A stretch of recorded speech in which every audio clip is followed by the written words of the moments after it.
1/8/2024 నుండి 15/8/2024 వరకు పుట్టినటువంటి వారందరికీ కూడా ముందస్తుగా జన్మదిన శుభాకాంక్షలు.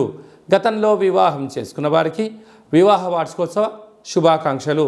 ద్వాదశ రాశుల్లో గ్రహ గమనాన్ని ఒకసారి వీక్షింపచేద్దాం.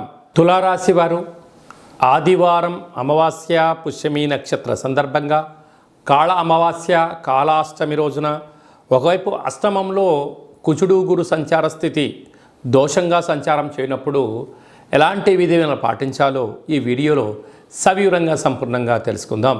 తులారాశిలో ఏ నక్షత్రాలు వస్తాయి అనగా చిత్తా నక్షత్రంలోని 3వ పాదం 4వ పాదం, స్వాతి నక్షత్రంలోని 4 పాదాలు, విశాఖ నక్షత్రంలోని 1, 2, 3 పాదములు కలిపితే తులారాశి అవ్వడం జరుగుతూ ఉంటుంది.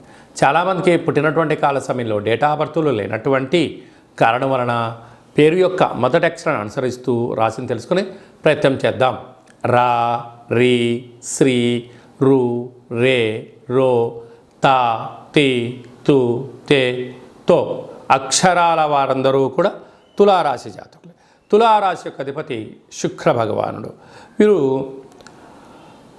పంచమ స్థానంలో శని సంచార స్థితి ఉండడం, వక్రగమనంలో శని భగవానుడు ఉండడం వలన వాహన ప్రమాదాలు స్వల్పంగా పొంచి ఉన్నాయి. నీటితో నిప్పుతో దూరంగా ఉండే ప్రయత్నం చేయండి. 6వ స్థానంలో రాహు సంచార స్థితి ఉండడం వలన రుణ సమస్య, రోగ సమస్య పొంచి ఉన్నాయి. దయచేసి అప్పులు ఇవ్వద్దు, అప్పులు తెచ్చుకోవద్దు. అష్టమ స్థానంలో కుజ భగవానుడు సంచారం చేయడం వలన కుజదోష ప్రభావం కారణం వలన మీ జన్మ నక్షత్రం రోజున అమావాస్య అష్టమి తిథి ఎందున దూర ప్రయాణాలు, జల ప్రయాణాలు, దూరంగా ఉండడం, క్రయ విక్రయాలు, లావాదేవీలు, ఓర్పు, సహనం చాలా అవసరం అని చెప్పి మీరు గుర్తు పెట్టుకోగలగాలి. అదే కాకుండా కూడా రాజ్యస్థానంలో రాహు సంచార స్థితి, లాభంలో బుధ శుక్ర సంచార స్థితి, వ్యయంలో కేతు భగవానుడు ఉండడం వలన చిన్న చిన్న విషయాలకు ఆందోళన, సున్నితమైన స్వభావం కలిగి ఉండబడిన ఎవరైనా ఏదైనా అన్నట్లయితే దానినే మీరు మనసులో పెట్టుకొని పదే పదే అనుకోకుండా కాలాన్ని నెట్టుకుపోయే ప్రయత్నం చేయగలగాలి.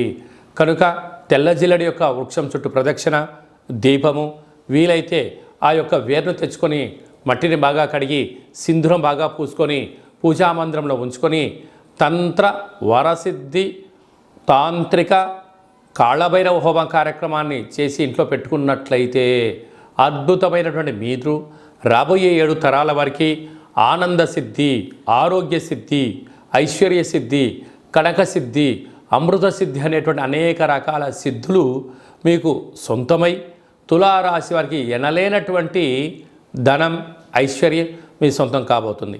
సాఫ్ట్వేర్ ఉద్యోగస్తులు, హార్డ్వేర్ ఉద్యోగస్తులు, వ్యవసాయ సోదరీమణులు, మార్కెటింగ్ రంగాలు, హోటలు, వ్యాపారాలు, రియల్ ఎస్టేట్ రంగాలు, షోరూమ్స్లు, పెట్టుబడిదారులందరికీ కూడా చాలా మంచి కాలము అని చెప్పి గమనించాలి.